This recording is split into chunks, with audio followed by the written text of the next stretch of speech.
देश का मिजाज साउथ। लेट्स माइक देश का मिजाज और खबरें दक्षिण भारत से। प्रधानमंत्री नरेंद्र मोदी ने आंध्र प्रदेश के पुट्टपर्थी में भगवान श्री सत्य साईं बाबा के जन्म शताब्दी समारोह में हिस्सा लिया।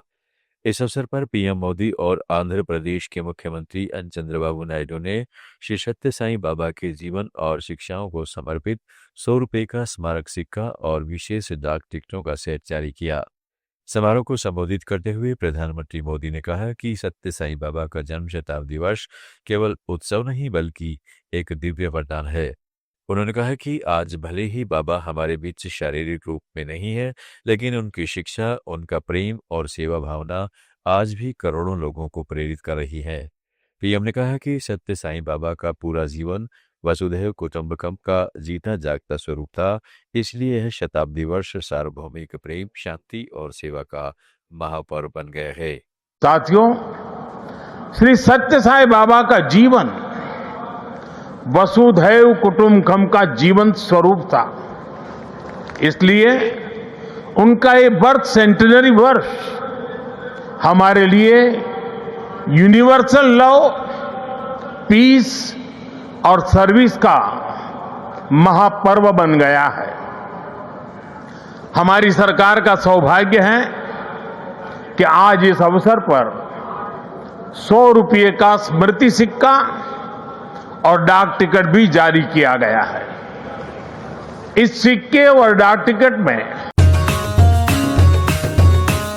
लेट्स माइक देश का मिजाज साउथ। तमिलनाडु के मुख्यमंत्री एम.के. स्टालिन ने केंद्र सरकार के उस फैसले की तीखी आलोचना की है जिसमें उसने मैदुरै और कोयम्बटूर के लिए मेट्रो रेल परियोजनाओं को ठुकरा दिया है। केंद्रीय आवास एवं शहरी मामलों के मंत्रालय ने राज्य सरकार को सूचित किया कि 2017 की मेट्रो नीति के आबादी और यात्रियों के मानदंड इन शहरों पर लागू नहीं होते। डीबीआर में इसे बढ़ा चढ़ाकर पेश किया गया है। स्टालिन ने इसे दुर्भाग्यपूर्ण बताते हुए एक्स पर लिखा है कि एक सरकार बिना भेदभाव के लोगों की सेवा के लिए होती है, फिर भी संघीय भाजपा सरकार तमिलनाडु से बदला लेने का बहाना बना रही है। उन्होंने आरोप लगाया कि भाजपा शासित राज्यों के छोटे शहरों को मेट्रो दी जा रही है, लेकिन विपक्षी राज्यों से भेदभाव किया जा रहा है। स्टालिन ने आश्वासन दिया है कि चेन्नई मेट्रो की तरह ही दृढ़ संकल्प से ये परियोजनाएं भी हासिल की जाएंगी। तमिलनाडु लड़ेगा और तमिलनाडु जीतेगा। बेंगलुरु की एक विशेष फास्ट ट्रैक अदालत ने पूर्व कर्नाटक मुख्यमंत्री और भाजपा नेता बीएस येदियुरप्पा तथा 3 अन्य सहयोगियों को पॉस्को मामले में 2 दिसंबर को तलब किया है, जहां उन पर आरोप तय किए जाएंगे। मामला फरवरी 2024 का है, जब एक 17 वर्षीय लड़की की मां ने शिकायत की कि येदियुरप्पा ने अपनी डॉलर्स कॉलोनी वाले निवास पर लड़की का यौन उत्पीड़न किया। मां ने यह भी आरोप लगाया कि बाद में पैसे देकर मामले को दबाने की कोशिश की गई। सीआईडी ने जून 2024 में चार्जशीट दाखिल की, जिसमें पॉक्सो एक्ट के तहत अपराध दर्ज है।